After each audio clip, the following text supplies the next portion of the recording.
হযরত ওমর রাগে চোখ দিয়া পানি চলে আসছে, রাগে মেজাজ বড় গরম।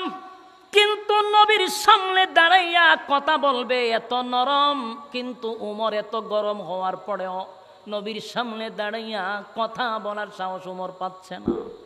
আমার কথা কি বুঝতেছেন? এই ওমর এত কঠোর, কিন্তু নবীর সামনে গেলে মোমবাতির চেয়েও ওমর নরম হয়ে যায়।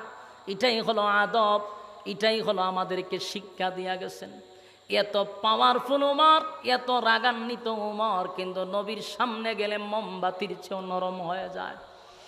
ওমরের সাহস নাই নবীরা বলবে, নবী গো জানাজা পড়াইয়া আপনি কেমনে গো নবী আবার মুনাফিকের জানাজা কবরের সামনে গিয়ে আপনি দোয়া করবেন, আমি ওমর বরদাস্ত করতে পারি না।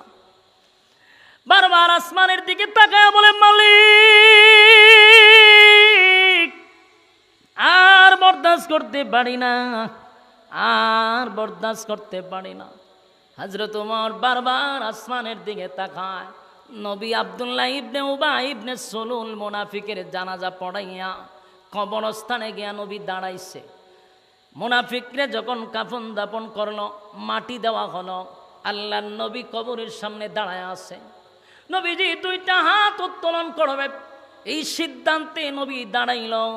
হযরত ওমর আসমানের দিকে তাকায় আর বলে, মালিক জানাজাও পড়াইল, আপনি না নিষেধ করলেন ইস্তাগফির লাহুম আও লা তাস্তাগফির লাহুম, তাস্তাগফির লাহুম ৭০ মাররাতান ফালান ইয়াগফিরাল্লাহু লাহুম যালিকা বিআন্নাহুম কাফারু বিল্লাহি ওয়া রাসূলিহি ওয়াল্লাহু লা ইয়াহদিল কওমাল ফাসিকিন। আরে মালিক আপনি তো বললেন একবার নয় ৭০ বার দোয়া করলেও আপনি মালিক দোয়াটা কবুল করবেন না। নবীও জানে এই আয়াত নবীর উপরে নাজিল হইল।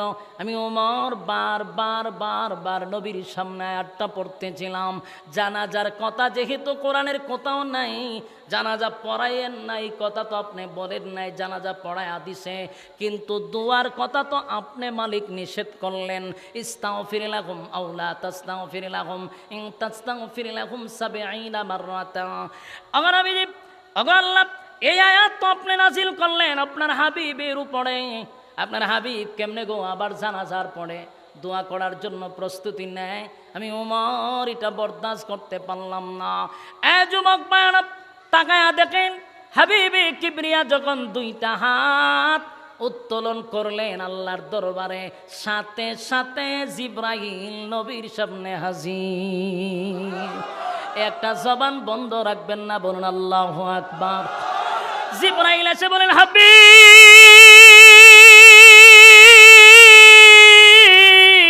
হাত নামান গো, দোয়া করবেন পরে, দোয়া করবেন পরে। আগে শুনেন, আল্লাহ আয়াত নাজিল করছে, আপনার উমরের সিদ্ধান্তটা আল্লাহর কাছে বড় পছন্দ।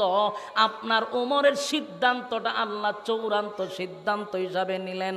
উমরের মর্জি মেজাজ মতো আমার আল্লাহ আয়াত নাজিল করে দিছে। যুবক ভাইরা আমার, এই খলিফাতুল মুসলিমিন উমর সাধারণ কোন সাহাবী নয় গো, সাধারণ কোন সাহাবী নয়। যেই উমরের মর্জি মেজাজ মতে আল্লাহ কোরআনের ২১ জায়গায় আয়াত নাজিল করছে, জোরে কান সুবহান। এটা কি এখন নাজিল হয়েছে না ১৪০০ বছর আগে? ১৪০০ বছর আগে কোন সুদকুরকে কেন্দ্র করে আল্লাহ নাজিল করছে। তুই আয়াত কি জানিস শেষ না কিয়ামত পর্যন্ত সমস্ত সুদকুরের জন্য এই আয়াতের হুকুম থাকবে? হ্যাঁ, এটাই বুঝতে এখন বুঝছেন। মানে কিয়ামত পর্যন্ত যত সুদকুর আসবে এই সুদের আয়াত তার জন্য হুকুম থাকবে। বেনামাজির জন্য আয়াতের হুকুম কিয়ামত পর্যন্ত থাকবে। ঠিক সূরা তওবার ৮০ নম্বর আয়াত কিয়ামত পর্যন্ত সমস্ত মুনাফিকের জন্য হুকুম জারি থাকবে। এটা হলো কোরআনের এক মুজিজা। তো রাসূল সাল্লাল্লাহু আলাইহি সাল্লামের কাছে যখন লিস্টটি আসছে, রাসূল রীতিমতো অবাক হওয়ারই কথা। যে লোকটা আমার পিছনে নামাজ পড়ে, এই লোকটা যে মুনাফিকের সর্দার, আশ্চর্য হওয়ার কথা না? রাসূল কথাটা কারো কাছে বলে নাই। কিন্তু সে যে মুনাফিকের সর্দার, মোটামুটি কিছু ধারণা মদিনার মানুষের ছিল। আমরা যখন খাম কু খাম দিনের খাম রাত্রের খাম করবেন আর মাইকের সামনে এসে আপনি সাধু সাজার বান ধরবেন, তা আপনার এই বক্তব্য মানুষ শুনবে ঠিকই, কিন্তু পিছন দিয়া হবে হ্যাঁ তো শয়তানের খারাজিল কি। বক্তব্য শুনবে ঠিকই, কিন্তু পিছন দেবে শয়তানের খারাজিল কি, এ লোক বালানা। তো এই লোকটা যে খারাপ ছিল মোটামুটি মানুষের অবগত ছিল যে লোক বালানা, কিন্তু লেবাস এমনভাবে সে চলতো দরা ছোঁয়ার বাইরে, মুনাফিকের চিনা বড় কঠিন। তো যাই হোক, এই মুনাফিক একদিন মারা গেছে। মারা যাওয়ার পরে তারই সন্তান আব্দুল্লাহ, রাসূলের সাহাবী, সে রাসূলের কাছে আসছে। আয়েশা বলে, হুজুর, রাসূলের কাছে আইসি সে কান্না শুরু করছে। তা আল্লাহর রাসূল জিজ্ঞাসা, তুমি কান্দো কেন? হুজুর, কান্দি, আমার আব্বা মারা গেছে। বলুন তো দেখি, রাসূল জানেনি হ্যাঁ যে মুনাফিক আছি? জানছে, লিস্টে আছে। তো রাসূল তো জানে তার ছেলেই তো আব্দুল্লাহ। হয়তো আমি এখন কি করব? হুজুর, আমার মনে অনেক কষ্ট। আমি জানি আমার বাবা বেশি ভালো ছিল না, আমার বাপ যে শয়তানের খারাজিল কি আছেন এটা আমি জানি। সে উপর দিয়া খুব এতাক দেখাইতো, আপনার ভালোবাসা দেখাইতো, কিন্তু বিতর্গত সে ইসলামের বিরোধিতা করত, আপনাকে মারার গভীর ষড়যন্ত্র করত। সেই ছিল আমার আব্বা। রাসূল বলতে, তুমি কান্দো কেটে? ও কান্দি, আমার তো বাপ, আমার তো বাপ, আমার তো মায়া লাগে। সে যে খারাপ ছিল এটা আমি জানি, আপনারে কষ্ট দিছে, ইসলামের ক্ষতি করছে, কিন্তু আমার তো বাপ, এখন আমার তো কষ্ট লাগে। তা আল্লাহ রাসূল কত না আমি করতামটা কি? হুজুর, আমার দিলটা সাক্ষী দেয়, আপনি নবী রাসূল হইয়া যদি আমার বাপের মতো অত বড় একটা শয়তানের জানাজা আপনি পড়াইয়া দেন, তা আমার দিলটা সাক্ষী দেয় আমার আব্বারে আল্লাহ আপনার জানাজার বরকতে মাফ করে দিতে পারে। সুবহানাল্লাহ। এটা কার বক্তব্য? ছেলের বক্তব্য রাসূলের কাছে। আল্লাহর রাসূল তো ছিল দয়ার সাগর, ওমা আরসালনাকা ইল্লা রাহমাতাল লিল আলামিন, দয়ার কোনো অভাব নাই। রাসূল চিন্তা করলো, আমার জানাজার পড়ায়া দিলে যদি একটা লোকের গুনাহ আল্লাহ মাফ করে দেয়, তো সমস্যা কি, আমি জানাজা পড়াই দিলাম। রাসূল কয়, ঠিক আছে, আমার জানাজা পড়াইলে যদি তোমার আব্বারে আল্লাহ মাফ করে দেয়, তা আমি জানাজা পড়াইয়া দিব। রাসূল জানাজা পড়াইয়া দিবে এই মর্মে তার কাছে বইলা দিছে। এই আব্দুল্লাহ তো সাহাবী, সে একটা সেকেন্ড রাসূলের সামনে দাঁড়াইছে না, ওটা দৌড় দিছে, দৌড় দিয়া একেবারে ডাইরেক্ট গ্রামের ভিতরে ঢুকে গেছে। তো কয়েকজন সাহাবী তাঁবাদা ধরছে, দৌড় মারস কেটে। হয় আমি যদি এখানে দাঁড়ায়া থাকি আয়াত নাজিল হয়ে যাবো, কি চালু। আমি যে রাসূলটা কইছি আমার বাপ তো কি আছেন এটা তো আমি জানি। এখন রাসূল কইছে জানাজা পড়াইয়া দিব, জিবরাইল যদি আয়েসে রাখো পড়ায়েন না, এই জন্য আমি আর দাঁড়াইলাম না, দৌড় মারছে। দৌড় মাইরা করছেটা কি, সারা এলাকায়, গ্রামে গঞ্জে শহরে বন্দরে সব জায়গায় পাবলিসিটি করছে যে আমার বাপের জানাজা রাসূলুল্লাহ পড়াবে। সুবহানাল্লাহ। কথাটা একটু মনোযোগ দিয়ে শুনলে বুঝতে পারবে। সে কিন্তু এটা না বললেও পারত, কিন্তু বলছে কেন এটাও বুঝতে পারবেন। সারাটাই এলাকায় যেখানেও জায়গা নেই কয়, শুনছ আমার আব্বা যা মারা গেছে, জানাজা কিন্তু রাসূল পড়াবে। মদিনার মানুষ তো জানতো হের বাপ যে হুদ্দা শয়তান আছিল, এটা তো সবাই মনে মনে জানতো। যে ওই শুনে ওই আশ্চর্য হইয়া মাথা দাঁত দিয়া কয়, এটা কিভাবে সম্ভব? সম্ভবটা কিভাবে?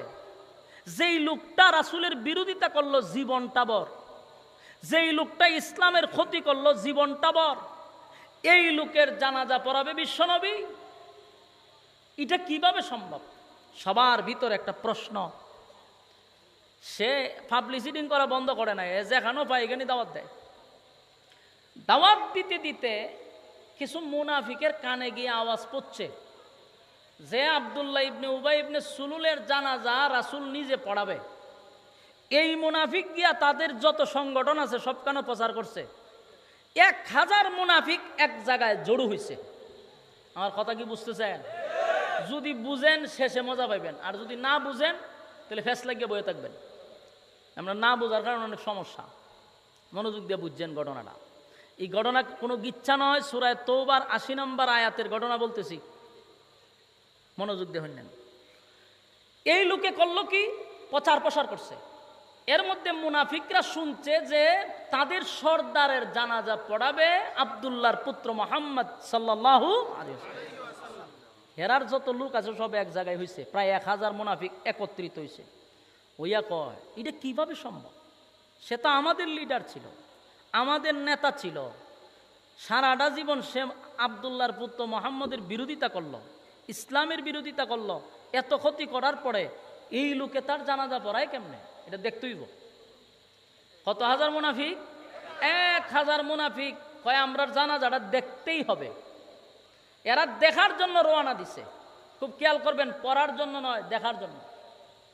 মক্কার মদিনার অলিতে গলিতে সারা পইরা গেছে সুলুলের জানাজা, আব্দুল্লাহ ইবনে উবাই ইবনে সুলুলের জানাজা রাসূলুল্লাহ পড়াবে।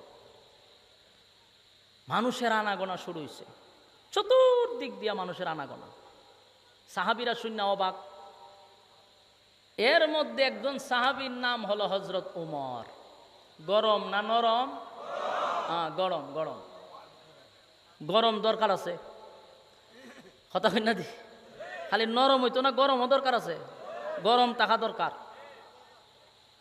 সব যদি আবু বকর হয় তাহলে উমর না হইলে সমস্যা। উমরের কাজ হলে খালি উল্টা পাল্টা হইলে গর্দান ফালাই দেন। কুবা শামসুর মতো কুবা, মাফ নাই। তুই আকাম করবি, তোরে কোনো মাফ নাই। আবু বকর ছিল নরম, উমর ছিল গরম। ইসলামে গরম আছে, নরম আছে। তো হযরত উমরের কানে যখন ঘটনাটা গেল, হযরত উমর আর স্থির থাকতে পারছে না। তরবারি একটা লইয়া গেছে মাড়ো গিয়া দে সব বনাশ, প্রচুর মানুষ চতুর্দিক দিয়ে আসতেছে। হযরত উমর এই দৃশ্যটা বরদাস্ত করতে পারতেছে না, সহ্য করতে পারতেছে না। ইসলামের ক্ষতি অনেকে দেখার পরেও বরদাস্ত করে, সহ্য করে। আবার যারা ইসলামের ক্ষতি করতেছে এরা জান্নাতও ভাড়াইয়া দেয়, আছে না নাই? একারা জান্নাতের টিকিট এরা নিজেরাই দিয়া দিতেছে। আবার কিছু আলেমরা ইসলামের ক্ষতি এটা সহ্য করতে পারে না, বরদাস্ত করতে পারে না, প্রয়োজনে তারা কারাবন্দী হয়, এরপরও বরদাস্ত করে না। এটা হলো উমরের ভূমিকা। এটা কার ভূমিকা? হযরত উমরের ভূমিকা। কিছু লোক সব সময় থাকবে, তারা শাক দিয়ে মাছ ডাকার চেষ্টা করে। ইসলামের বহু ক্ষতি হচ্ছে, এই ব্যাপারে মুখ খুলতে রাজি না। যত ফাউল কথা আছে, যত আননেসেসারি কথাবার্তা আছে, এগুলা পাবলিকের কানে কানে পৌঁছায়া দেয়। কিন্তু ইসলামের যে বড় বড় দিক ক্ষতি হয়ে যাচ্ছে, এই ব্যাপারে মুখ খুলতে রাজি না। ফাউল কথা বইলা সবসময় একেবারে র্যাঙ্কে থাকতে চায়। সারা মাহফিল কোরআন হাদিসের একটা কথাও বলবে না, শুধু যত ফালতু অপ্রয়োজনীয় আলেমদের মধ্যে দ্বন্দ্ব লাগানো এরকম টপিক লিখে লিখে দেয় ইউটিউবাররা, আর সামনে কয় হ্যাঁ ধরতে হবে তারে, কারণ আমার তো সবসময় র্যাঙ্কিংয়ে থাকতে হবে। তাই এরপরে তার টপিকই হলো এরকম। অথচ আমি চিরুনি অভিযান দিয়া দেখছি ইসলামের কত বড় বড় ক্ষতি হচ্ছে, এই ব্যাপারে একটা কথাও বলে না। এরকম টাউট বাটফার আসেনি এই জামানায়? এটিও লেবাসদারি মুনাফিক, এটি লেবাসদারি মুনাফিক। এই মুনাফিকগুলোরও চিহ্নিত করা দরকার। আলেমদের মধ্যে যখন একটা মিল মহব্বত তৈরি হয়, এই সমস্ত কিছু দালালগুলি এগুলো ওই সরকারের এজেন্ডা বাস্তবায়ন করতে চায়। কিছু মৌলবীদেরকেও কান থেকে ছাড়া হয়েছে, তোমরা আলেমদের মধ্যে গুতাগুতি লাগাইয়া দিবা, বেনিফিট যেটা আছে এটা আমরা দিয়া দিব। এই জন্য আমি এই বিষয়টা আগের থেকে আপনাদেরকে বারবার বলছি যে মনোযোগ দিয়ে শুনেন। ফাগরি কিন্তু আব্দুল্লাহ ইবনে উবাই ইবনে সুলুলের আছেন, কথা কন্যা দিক। এরকম কিছু টাটকা মুনাফিক আছে, এগুলা সরকারের এজেন্ডা বাস্তবায়ন করতে চায়।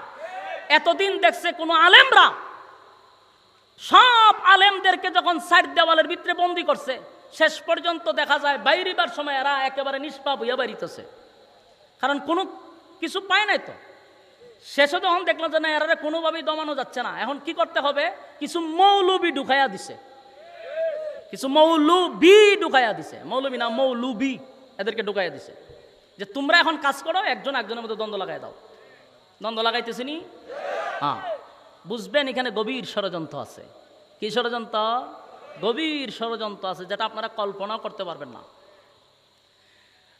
তো হযরত উমর রাদিয়াল্লাহু তাআলা আনহু কোনোভাবে এটা মেনে নিতে পারলো না যে এত বিশাল বড় জানাজার জামাত হোক, অসুবিধা নাই, কিন্তু রাসূলুল্লাহ কেমনে একটা টাটকা মুনাফিকের জানাজা পড়াবে, আমি উমর বরদাস্ত করতে পারি না। সাহাবায়ে কেরাম রাসূলের সামনে দাঁড়ায় কথা বলার সাহস পাচ্ছে না।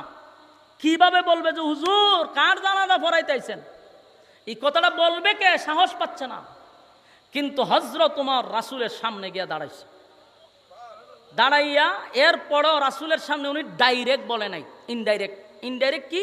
সূরা তওবার ৮০ নম্বর আয়াত, যেটা আমি আপনাদের সামনে পড়ছি, ওই হযরত উমর এই আয়াতটা পড়েন, ইস্তাগফির লাহুম আও লা তাস্তাগফির লাহুম ইন তাস্তাগফির লাহুম ৭০ মাররাতান ফালান ইয়াগফিরাল্লাহু লাহুম যালিকা বিআন্নাহুম কাফারু বিল্লাহি ওয়া রাসূলিহি ওয়াল্লাহু লা ইয়াহদিল কওমাল ফাসিকিন।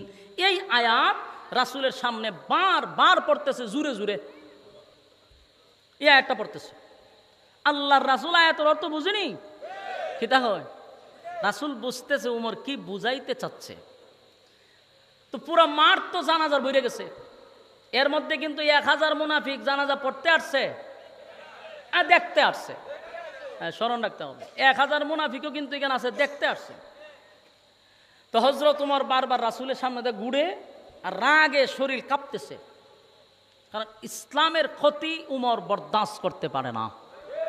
তাই আয়াত পড়তেছে, ইস্তাগফির লাহুম আও লা তাস্তাগফির লাহুম ইন তাস্তাগফির লাহুম ৭০ মাররাতান ফালান ইয়াগফিরাল্লাহু লাহুম যালিকা বিআন্নাহুম কাফারু বিল্লাহি ওয়া রাসূলিহি ওয়াল্লাহু লা ইয়াহদিল কওমাল ফাসিকিন। আয়াত পড়তেছে বারবার। আল্লাহর হাবিব খলিফাতুল মুসলিমিন হযরত ওমরকে লক্ষ্য করে বলে, ওমর কি বোঝাইতে চাও আমাকে? এই আয়াত তুমি কেন বারবার পড়তেছ?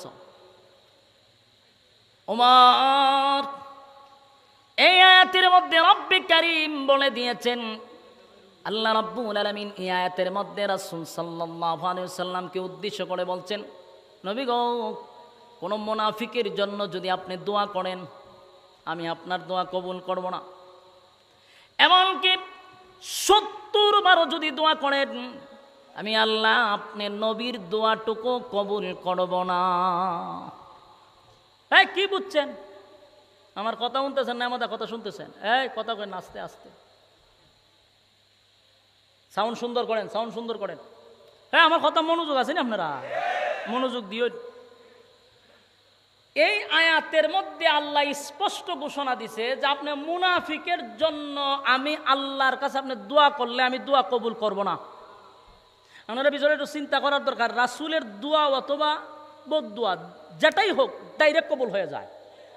সেই রাসূলকে আল্লাহ নিজেই বলতেছেন, একবার করে আপনি যদি ৭০ বারও দোয়া করেন, আমি আল্লাহ আপনার দোয়া কবুল করব না। সাংঘাতিক কথা, কথা কই না দিই? রাসূল হইয়া ৭০ বার দোয়া করলেও হয় দোয়া কবুল করব না।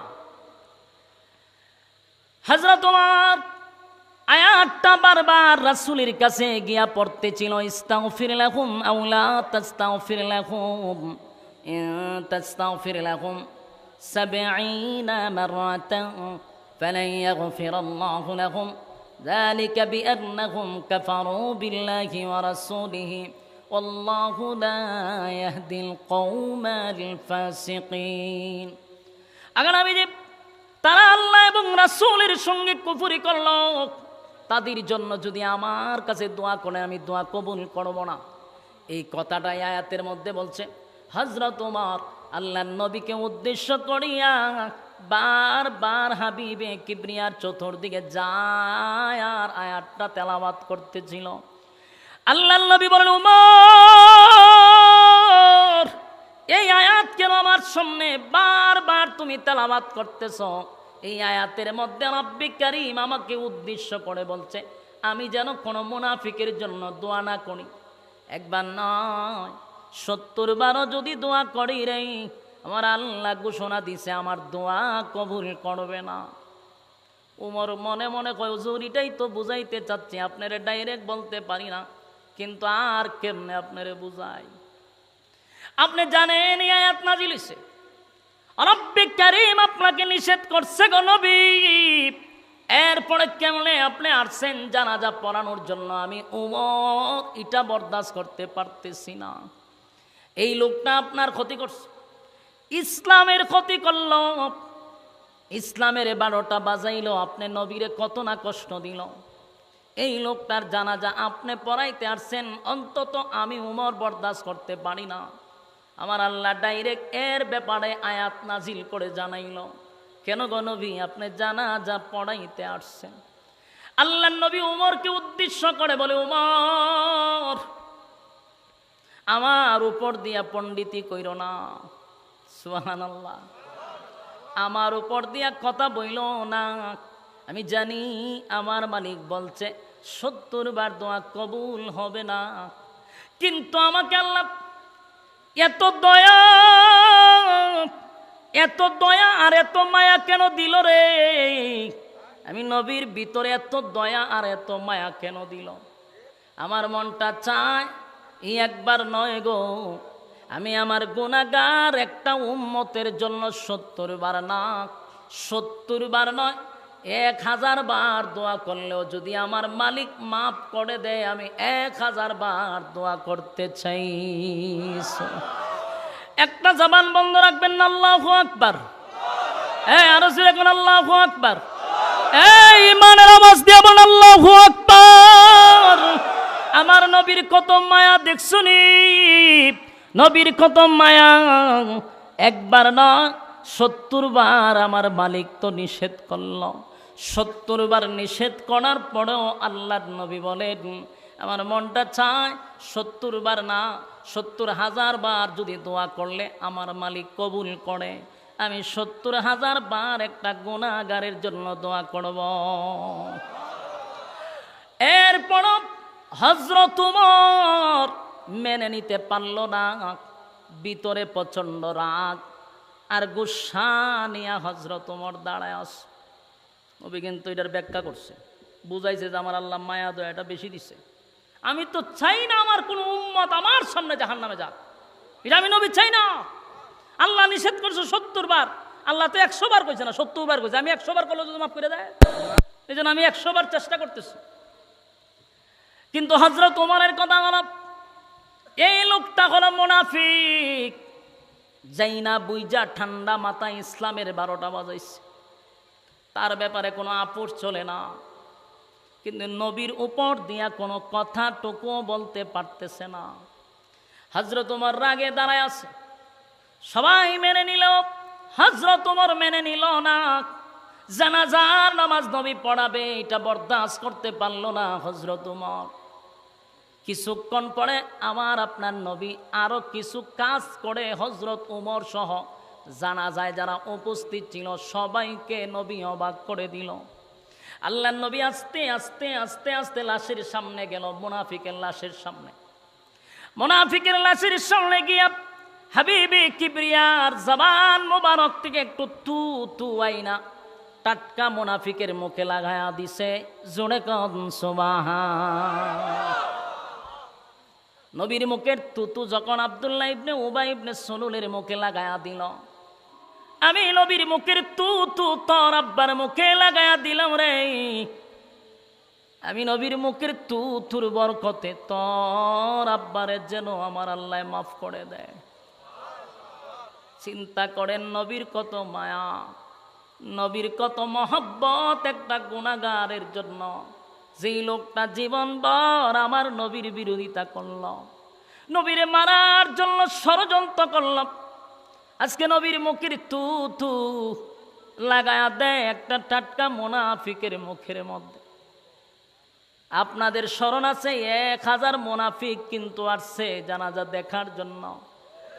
এই 1000 মুনাফিক এই দৃশ্যটা দেখে তারা অবাক হয়ে গেল।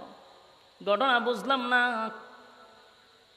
এত বড় একজন মুনাফিকের সর্দার সারাটা জীবন আব্দুল্লাহ ইবনে উবাই ইবনে সুলুল আব্দুল্লাহর পুত্র মুহাম্মদের বিরোধিতা করলো, ইসলামের ক্ষতি করে গেল, জীবনটা বর পয়গম্বরকে জ্বালা যন্ত্রণা দিল।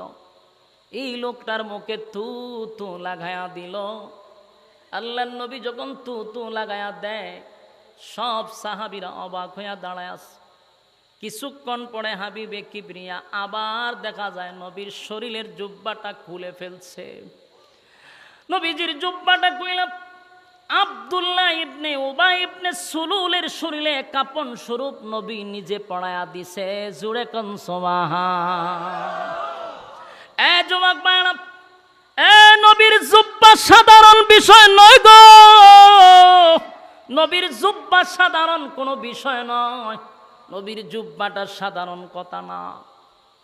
কত সাহাবী নবীর জন্য জীবন দিল, কিন্তু নবীর জুব্বা পাইল না।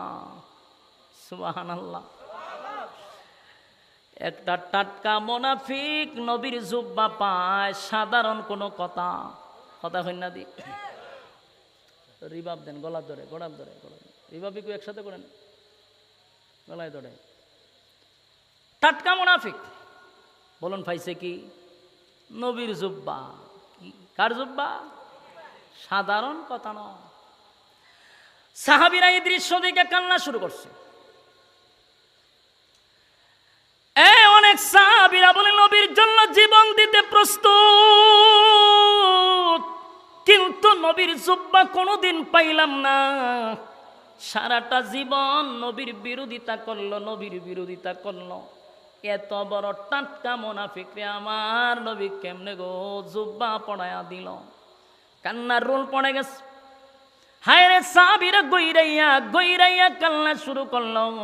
সাহাবী হইয়াও নবীর জুব্বা পাইলাম না, সাহাবী হইয়াও নবীর জুব্বা পাইলাম না। টাটকা মুনাফিক কেমনে গো নবীর জুব্বা পাইল? কান্না শুরু করলাম। কিন্তু হযরত ওমর এখন পর্যন্ত নরম হয় না। কি ওমরের রাগ আরো বাড়তেছে। সুবহানাল্লাহ। ওমরের রাগ আরো বাড়তেছে। ওমর বারবার দেখে আর শরীরের রং পরিবর্তন হচ্ছে খালি রাগে। হযরত ওমর তাকায়া দেখে এই হাবিবে কিবরিয়ার শরীর থেকে জুব্বাটা খুলে কেমনে রে টাটকা মুনাফিকের শরীরে জড়ায়া দিল। কেমনে এটা সম্ভব? আল্লাহর নবী জুব্বাটা পড়ায়া বলেন, এ সাহাবীরা মন দিয়া শোনো। আব্দুল্লাহকে দাঁড় করায়া বলে, আব্দুল্লাহ কথাটা মনোযোগ দিয়া শুন। আব্দুল্লাহ, তোর আব্বারে আমি জুব্বা কেন পড়াইছি জানোস নি? আমার নবীর শরীরের জুব্বা খুলে তোর আব্বারে কাপন স্বরূপ কেন পড়ায়া দিলাম জানোস? বদরের যুদ্ধে আমার চাচা যখন শাহাদাত বরণ করছে, সাহাবীরা যখন শাহাদাত বরণ করল, কাপন নাই, সাহাবীদের শরীরের জুব্বা কুলে কুলে কুলে কুলে সাহাবীদেরকে কাপন পড়াইয়া দাফন করতেছিল। কিন্তু আমার চাচা আব্বাস রাদিয়াল্লাহু তাআলা মোটা ছিল, স্বাস্থ্যবান ছিল, যার তার জুব্বা তো আমার চাচার শরীরে লাগে না। সেদিন আব্দুল্লাহ তোর আব্বা চোখ লজ্জায় সেদিন আমার চাচাকে নিজের জুব্বাটা খুলে, তোর আব্বার জুব্বাটা খুলে আমার চাচারে কাপন স্বরূপ জুব্বা পড়ায়া দিছিল। আমি তোর আব্বার কাছে ঋণী হয়ে গেলাম। কি হইছে? আমি তোর আব্বার কাছে ঋণী হয়ে গেলাম। আজকে আমার নবীর শরীরের জুব্বাটা খুলে তোর আব্বারে দিয়া আমি ঋণ থেকে মুক্ত হয়ে গেলাম। যুবক ভাইরা আমার, উপস্থিত গোটা মদিনার মধ্যে জানাজার নামাজের মধ্যে যত মানুষ আসছে, সব মানুষগুলো আশ্চর্য হইয়া দৃশ্যটা দেখতেছিল। হাবিবে কিবরিয়ার এত দামি জুব্বা আব্দুল্লাহ ইবনে উবাই ইবনে সুলুলে পড়ায়া দিছে। 1000 মুনাফিক তারা দাঁড়ায়া ছিল। তারা এই দৃশ্য দেখে বলা বলি করতে লাগলো, কার বিরোধিতা জীবনটা বর করলাম। মুনাফিকরা বলতে লাগলো, কার বিরোধিতা করছি গো, জীবনটা বর, কার বিরোধিতা করলাম, কার বিরোধিতা করলাম। যেই লোকটার নেতৃত্বে আমরা ইসলামের 12টা বাজাইলাম, যেই লোকটার নেতৃত্বে আব্দুল্লাহর পুত্র মুহাম্মদের বিরোধিতাটা করলাম, এই লোকটা আজকে মারা যাওয়ার পরে আব্দুল্লাহর পুত্র মুহাম্মদ নিজেই তো তার মুখে থুথু লাগায়া দেয় যেন তার মালিক তারে মাফ করে দেয়। নিজের জুব্বা পড়ে দিছে গো। জীবন ভর যে লোকটা তার বিরোধিতা করলো, এত বড় দুশ্মনের প্রতি যদি ওনার এত মায়া হয়, মহব্বত হয়, এত বড় দুশ্মনের জন্য যদি আব্দুল্লাহর পুত্র মুহাম্মদের এত মায়া দয়া হয় রে, তাহলে তার বন্ধুর জন্য কেমন মায়া। সুবহান। আর জোরে কান আল্লাহু আকবার। এই মুনাফিক 1000 আসছিল জানাজা দেখার জন্য, দেখার জন্য, দেখার জন্য, পড়ার জন্য নয়। নবীর আদর্শ, নবীর আখলাক আর ভালোবাসা দেখা তারা চোখ দিয়া পানি ছেড়ে দিচ্ছে। আর বলা বলি করতে লাগলো, কার বিরোধিতা করলাম, কার বিরুদ্ধে এত কিছু করলাম, যেই নেতার নেতৃত্বে এত কষ্ট দিলাম, আজকে নেতারে তুতু লাগায়া দেয়, নেতারে জুব্বা পড়ায়া দেয়। দুশ্মনের প্রতি যদি এত মায়া হয় গো, তাহলে তার বন্ধুর জন্য কত মায়া।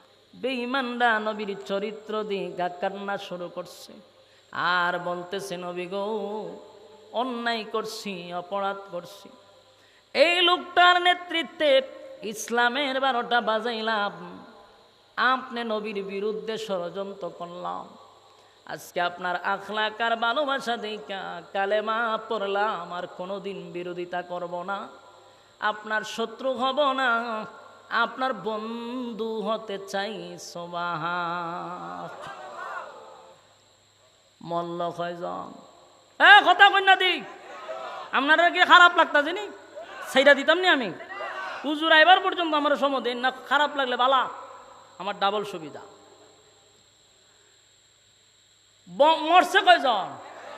একটা শয়তান মারা গেছে। বলুন তো দেখি, ইসলামের এক শয়তান মারা গেল, 1000 মুমিন হয়ে গেল। কিসের মাধ্যমে? আখলাক দেখা। বলুন কিসের মাধ্যমে? রাসূলের আখলাক দেখা 1000 মুনাফিক কালেমা পড়ে মুসলমান হয়েছে। সুবহানাল্লাহ, সুবহান। এজন্য রাসূলের আদর্শ আমাদের মধ্যে থাকা দরকার। আমি আর আপনি গালাগালি কইরা বিরোধিতা করে, বরং গালাগালি আর বিরোধিতা করে ইসলাহ না করে আমরা অনেক মানুষ পিছলা হয়ে যাই। কথা হয় না দি? আমার বাড়ি হবিগঞ্জ আর আপনার বাড়ি হইল চাঁদপুর। চাঁদপুর বইয়া যদি আমার বিরুদ্ধে আপনি গালাগালি করেন, আমার আপনি ইসলাহ করার নিয়তে গালাগালি করতেছেন না ফিসলা করতে চান? আমার ফিসলা করতেছেন। এই জন্য ইসলাহের সিস্টেম এটা নয়।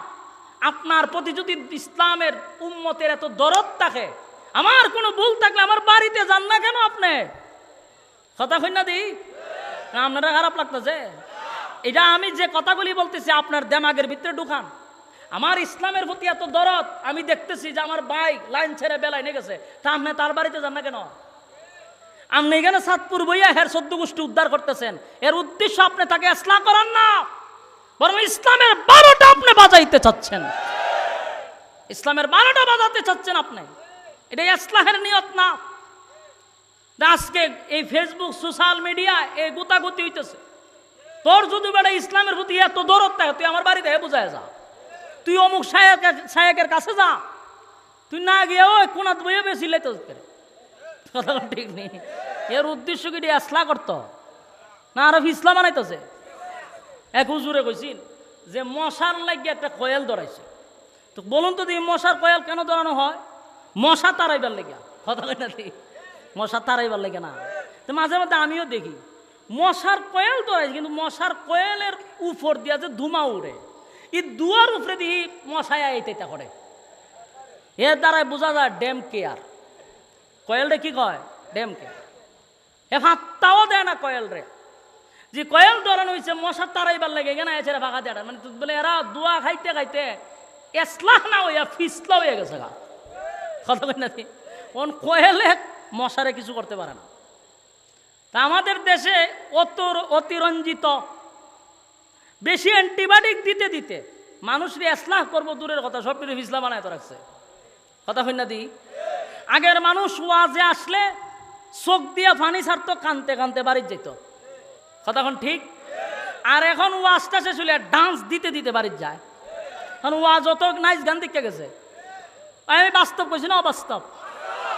আমরা ছোটবেলায় ওয়াজ শুনছি, খানছি, ছোট মানুষ কিতাব বুঝতে খানছি, নিজে হইতাম না, কিন্তু মানুষও খান দেয়, আমরা চাই আছে দিকে আমরাও খানছি। ওই তো যুক্তিবাদী সাহেবের ওয়াজ শুন না, আল্লামা সাইদি সাহেবের ওয়াজ শুন না, ছোটবেলা কেসুডিন্য খানছি। আর ওখান ওয়াজও গেলে মনে হইতেই তা করন, মানে বক্তাইতেই তা করে। কথা ঠিক না? নাট্য মঞ্চ বানাইছে, এই মঞ্চটারে নাট্য মঞ্চ বানাইলিস। সারা মাহফিলে যত ফাউল কথাবার্তা আছে এগুলা সারা হয়। এই জন্য আপনাদের কপাল বালা তো যে দুইজন ব্যক্তি আপনারাই কেন পাইছেন, যাদের বক্তব্যের দ্বারা সারা বাংলাদেশের হাইলি নর্মাল লোক না, হাইলি এডুকেটেড পারসন যারা আছে, সর্বোচ্চ শিক্ষিত যারা আছে, এরা তাদের দ্বারা উপকৃত হচ্ছে। এ বাস্তব না বাস্তব? আমরার ওয়াজ কয়জন উনের সর্বোচ্চ হাইলি কোনো গ্রাজুয়েট পারসন ওয়াজ শুনতেই চায় না, কিন্তু তাদের ওয়াজ তো শুনে একেবারে ব্যারিস্টার পর্যন্ত। এই লোকগুলার ইসলামের জন্য দরকার আছে না নাই? সবাই কি এক লাইনে কাজ করা সম্ভব? আমার ওয়াজ সংসদ ভবন পর্যন্ত যাবে না, কিন্তু আমার আরেকজন ভাইয়ের ওয়াজ যদি সংসদ ভবনে যায়, তারে দিয়ে আমার ওই কাজ করা দরকার। কথা কই না দি? আপনারা আরেকটা বিষয় বুঝাই, সবার দ্বারা সব সাইডে কাজ চলে না। আপনারা আছেন সব একরকম হইতো, আরে ভাই সব একরকম হইতো কেমন? এটা তো ফাউল কথাবার্তা। এক একটা ফুলের এক একটা গ্রান হয়, সবার দ্বারা সব কিছু হয় না। আমি আমার নিজের কথাই বলি, আমরা যে কোনো জায়গা গেলে মানুষ যায়, দৌড়ায় যায়, মুসাফা করে, কিন্তু একজন ব্যারিস্টার তো এসে আমার ওখানে যে আপনার ওয়াজ শুনি, তাহলে আমি বুঝতে পারছি আমার ওয়াজ এখান পর্যন্ত গেছে না। কিন্তু শায়েখ আহমদুল্লাহর মতো ব্যক্তি, এরপরে কামরুল ইসলাম সাইদ আনসারীর মতো ব্যক্তির ওয়াজ তো ওই জায়গা পর্যন্ত গেছে। তাহলে আমার ওয়াজ সাধারণ মানুষ পর্যন্ত থাক, আর তাদের ওয়াজ হাইকোর্ট পর্যন্ত যাক, ঘুরায় তো কাজ চতুর্দিকে চলতেছে। কথা কই না দে? না সব জায়গায় চলবো। শায়েখ আহমদুল্লাহর ওয়াজ হয়তো বা সাধারণ জনগণের কাছে পৌঁছতেছে না, এইটা হলে আমরার দায়িত্ব এর কাছে পৌঁছায় দেওয়া, আর এরা হলো উচ্চ জায়গায় পৌঁছায়া দেওয়া। কথা ঠিক নেই? এখন আমাদের আজহারি সাহেব, আমার আজহারি সাহেব ইংলিশ বলে, অনেকে এটা নিয়ে সমালোচনা করে। ইংলিশ বলার কারণে তো বাইরের মানুষ ওনার কথা বুঝতেছে। ইসলাম তো এক না একভাবে প্রচার হইতেছে। কিছু কিছু জায়গা আছে এদের জন্য মানায়, আবার সবাই যদি একই সুরে তাল মিলাইতে যায় তাহলে সম্ভব না। আমাদের স্থানকাল পাত্র বোঝা দরকার। যেই গর্জন মামুনুল হক সাহেব দেয়, এই গর্জন যদি আমি দেই, এটা হইব ডং ফাতলামি। কথা হয় না? যে ইংলিশ কয় মিজানুর রহমান আজহারী, এটা যদি ফুসফুজুরে কয় তাহলে ফাতলামি। হ্যাঁ কথা কই না দি? হ্যাঁ মিজানুর রহমান আজহারীর মতো ইংলিশ কইতে গিয়া ওখানে আরবিটারও সে ইংলিশ বানালিছে। লিল্লাহি তাকবীর। বাস্তব না বাস্তব? আমি বুঝানোর জন্য বলতেছি, যারে যেটাই মানায়, যখন আমি তার সাথে সুর মিলাইতে যাইব তো এটা সুর ডং হইব ডং। বাস্তব না বাস্তব? এই জন্য সব সাইডে সবার কাজ করতে হবে, এটা ভুল ধারণা। আমরা যারা আছি আপনারা হলে বুঝাইতেছে, উচ্চ জায়গায় তাদের বয়ান পৌঁছতেছে, আলহামদুলিল্লাহ। আল্লাহ তাআলা তাদের হায়াতে আমলে বরকত দান করুক, সকলে বলে আমিন। অন আপনারা কিছু সময় চলতো নি আমার না সাইডা দিতাম, আমার পর আরো দুইজন আছে, এই জন্য আমি শর্টকাট করতেছি।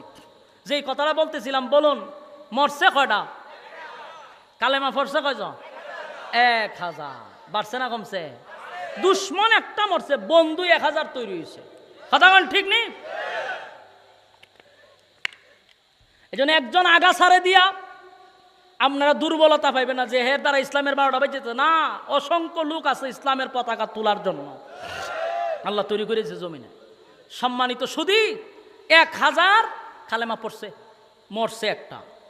এখন এই যে ঘটনাটা ঘটল, হযরত উমর এত কিছু দেখার পরে তো নরম হওয়ার কথা, কথা কই না দি উমর আরো গরম হয়ে গেছে সুবহানাল্লাহ কইতেন না তখন প্রশ্ন হইলো আরো গরম হইলো কেন এই কথাগুলি মনোযোগ দিয়া বোঝা দরকার 1000 কালেমা পড়ল উমর দুর্বল হওয়ার কথা যে মরছে একটা কালেমা পড়ছে 1000 উমর নরম হওয়ার কথা কিন্তু উমর এখন আরো গরম হয়েছে কারণটা কি কারণ হলো উমরের বক্তব্য হলো হুজুর এতক্ষণ হয়তো বা আপনার মধ্যে আমি সন্দেহ করেছি যে কিছু সন্দেহ রয়েছে এই লোকটা যে মুনাফিক আপনি স্পষ্ট না হয়তো বা আপনার ভিতরে সন্দেহ রয়েছে কিন্তু এখন তো আপনি কনফার্ম হয়েছেন 100% যে হ্যাঁ টাটকা মুনাফিক কথা হয় না এতক্ষণ সন্দেহ ছিল কিন্তু এখন তার কর্মীরা ইয়া বলতেছে যে হের সেলা ফেলা ছিলাম আমরা তার নেতৃত্বে আমরা কাজ করছি সে 1 নম্বর টাটকা মুনাফিক এটা আপনি শুনছেন এখন তো একদম ক্লিয়ার এখন আপনি কেমনে জানাজা পড়াইতে যান উমর এই কারণে রাগ বেশি হয়েছে আমার কথা কি আপনারা বুঝতে যাবেন উমর রাগ তার রাগের মধ্যে যুক্তি আছে কিনা এতক্ষণ ছিল এক বিষয় এখন হলো তার নিজের কর্মীরা বলতেছে যে সে আমাদের সর্দার ছিল সে ইসলামের সবচেয়ে বেশি ক্ষতি করছে এখন রাসূল জানার পরেও কেন মুনাফিকের জানাজা পড়তে যায় এই কারণে উমর আরো রাগ হয়েছে আল্লাহর হাবিব রাসূল কিবরিয়া সাল্লাল্লাহু আলাইহি ওয়াসাল্লাম যখন জানাজার নামাজ পড়ানোর জন্য পূর্ণ প্রস্তুতি নিল হযরত ওমর বারবার আসমানের দিকে তাকায় নবীজি জানাজা পড়ার জন্য যখন সামনের দিকে যায় তখন তাকায়া দেখে হযরত ওমর আসমানের দিকে তাকায় আর বলেন আল্লাহ মুনাফিকের জন্য দোয়া করা আপনি নিষেধ করছেন কিন্তু জানাজা তো নিষেধ করেন নাই জানাজা তো বলুন উমর যখন রাসূলের কাছে বারবার কয় হুজুর এই আয়াতে কইছে আপনি দোয়া করতেন না 70 বার দোয়া করলে কবুল হইতো না রাসূল কয় এই আয়াতের কোথাও কি আছে যে জানাজা পড়তাম না জানাজাতে পড়বো না আমি কিরম কোনো কথা আছে নি না কতলে চুপ থাকো হযরত উমর হন আসমানের দিকে তাকায় বিচার দে আল্লাহ ঠিকই তো আপনি তো এই আয়াতে কইছেন যে 70 বার দোয়া করলে কবুল হবে না কিন্তু আপনি একবারও বলেন নাই যে জানাজা পড়ায়েন না রাসূল তো জানাজা পড়াইতে যাইতেছে গা ও রাজায় জানাজা পড়তো উমর খালি আসমানের দিকে তাকায় বারবার আল্লাহ আয়াত নাজিল কইরালাম নামাজ পড়াইতে আল্লাহ নাজিল কইরালাম মানে আল্লাহ ডাকতেছে যে আয়াত নাজিল কইরা নামাজটা বন্ধ করায়া দেয় উমর আছে চিন্তা আর সবাই কাতার বন্দি দাঁড়াইছে নামাজ শুরু করবে আর উমর খালি আসমানের দিকে জিব্রাইল কোনো রকম আইতো আইসা বলতো যে জানাজা পড়ায়েন না তে তো ঠিক আছে কিন্তু আল্লাহর হাবিব সবাইকে চমকায়া দিলেন হাবিবে কিবরিয়া সবাইকে বললেন যে জানাজার জন্য প্রস্তুতি নাও পয়গম্বর জানাজার মুসল্লায় গিয়া দাঁড়ায়া গেলেন এমন কি নবীজি নামাজের জন্য প্রস্তুতি নিলেন নামাজ কমপ্লিট করে ফেললেন কথা কি বুঝতেছেন এত বড় টাটকা মুনাফিকের জানাজা নবী কমপ্লিট করে ফেলল কমপ্লিট হযরত ওমর আসমানের দিকে তাকায় কয় আল্লাহ শেষ নামাজ কমপ্লিট হয়ে গেছে আমার চেতাচেতি কইরা লাভ হইল কিতা নামাজ দি কমপ্লিট হযরত ওমরের মনটা বড় খারাপ জানাজা কমপ্লিট হয়ে গেল ওমরের ভিতরে বড় কষ্ট এত বড় টাটকা মুনাফিক জীবনটা বড় আমার নবীর বিরোধিতা করল জীবনটা বড় হাবিবে কিবরিয়ার বিরোধিতা করল এমন ব্যক্তির জানাজা নবী পড়ায়া দিল হযরত ওমরের ভিতরে বড় কষ্ট হযরত ওমর মন খারাপ করে বসে আছে হঠাৎ করে তাকায়া দেখে আল্লাহর হাবিব জানাজা পড়ানোর পরে লাশ নিয়ে যখন কবরে যায় লাশ লইয়া কবরে যাইতেছে নবীজি লাশের পিছনে পিছনে পিছনে পিছনে কবরস্থান পর্যন্ত চলে গেল হযরত ওমর এই দৃশ্যটা দেখে আর বরদাস্ত করতে পারে না ডাক দিয়া বলে মালিক হাবিবে কিবরিয়া জানাজা পড়ায়া দিছে মুনাফিকের মনে কষ্ট নাই কিন্তু এখন তাকায়া দেখি নবী নামাজ পড়ায় অক্ষান্ত নেয় না নবীজি লাশের পিছনে হাইটা হাইটা কবরে যায় নিশ্চিত কবর দেওয়ার পরে নবীজি দাঁড়াইয়া মাইয়েতের জন্য দোয়া করবে আল্লাহ এটা আমি কেমনে বরদাস্ত করি মালিক আমি আর পারতেছি না কারণ এই লোকটা যে ইসলামের ক্ষতি করতাম এ যে মুনাফিক ছিল আমি উমর জানি, যাই না শুই না আমি বরদাস্ত করতে পারতেছি না। তার কবরের সামনে দাঁড়াইয়া দু জাহানের বাদশা দোয়া করবে, আমি উমর এটা বরদাস্ত করতে পারি না। হযরত উমর রাগে চোখ দিয়া পানি চলে আসছে, রাগে মেজাজ বড় গরম। কিন্তু নবীর সামনে দাঁড়াইয়া কথা বলবে এত নরম, কিন্তু উমর এত গরম হওয়ার পরেও নবীর সামনে দাঁড়াইয়া কথা বলার সাহস উমর পাচ্ছে না। আমার কথা কি বুঝতেছেন? এই উমর এত কঠোর, কিন্তু নবীর সামনে গেলে মোমবাতির চেয়েও উমর নরম হয়ে যায়। এটাই হলো আদব, এটাই হলো আমাদেরকে শিক্ষা দিয়া গেছেন। এত পাওয়ারফুল উমর, এত রাগান্বিত উমর, কিন্তু নবীর সামনে গেলে মোমবাতির চেয়েও নরম হয়ে যায়। উমরের সাহস নাই, নবীরা বলবে নবী গো জানাজা পড়াইয়া আপনি কেমনে গো নবী আবার মুনাফিকের জানাজা কবরের সামনে গিয়ে আপনি দোয়া করবেন, আমি উমর বরদাস্ত করতে পারি না। বারবার আসমানের দিকে তাকায় বলে মালিক আর বরদাস্ত করতে পারি না, আর বরদাস্ত করতে পারি না। হযরত ওমর বারবার আসমানের দিকে তাকায়। নবী আব্দুল্লাহ ইবনে উবাই ইবনে সুলুল মুনাফিকের জানাজা পড়াইয়া কবরস্থানে গিয়া নবী দাঁড়াইছে। মুনাফিকরে যখন কাফন দাপন করলো, মাটি দেওয়া হলো, আল্লাহর নবী কবরের সামনে দাঁড়ায় আছে। নবীজি দুইটা হাত উত্তোলন করবে, এই সিদ্ধান্তে নবী দাঁড়াইল। হযরত ওমর আসমানের দিকে তাকায় আর বলে মালিক জানাজাও পড়াইল, আপনি না নিষেধ করলেন ইস্তাগফির লাহুম আও লা তাস্তাগফির লাহুম, তাস্তাগফির লাহুম ৭০ মাররাতান ফালান ইয়াগফিরাল্লাহু লাহুম যালিকা বিআন্নাহুম কাফারু বিল্লাহি ওয়া রাসূলিহি ওয়াল্লাহু লা ইয়াহদিল কওমাল ফাসিকিন। আরে মালিক আপনি তো বললেন একবার নয় ৭০ বার দোয়া করলেও আপনি মালিক দোয়াটা কবুল করবেন না। নবীও জানে এই আয়াত নবীর উপরে নাজিল হইল। আমি ওমর বার নবীর সামনে আয়াতটা পড়তেছিলাম। জানাজার কথা যেহেতু কোরআনের কোথাও নাই, জানাজা পড়াইয়েন নাই কথা তো আপনি বলেন নাই, জানাজা পড়ায় দিছে, কিন্তু দোয়ার কথা তো আপনি মালিক নিষেধ করলেন ইস্তাগফির লাহুম আও লা তাস্তাগফির লাহুম ইন তাস্তাগফির লাহুম ৭০ মাররাতান। আল্লাহ নবী আল্লাহ এই আয়াত তো আপনি নাজিল করলেন আপনার হাবিবের উপরে। আপনার হাবিব কেমনে গো আবার জানাজার পরে দোয়া করার জন্য প্রস্তুতি নেয়? আমি ওমর এটা বরদাস্ত করতে পারলাম না। এ যুবক ভাইরা তাকায়া দেখেন, হাবিবে কিবরিয়া যখন দুইটা হাত উত্তোলন করলেন আল্লাহর দরবারে, সাথে সাথে জিবরাইল নবীর সামনে হাজির। একটা জবান বন্ধ রাখবেন না, বলুন আল্লাহু আকবার। জিবরাইল এসে বলেন হাবিব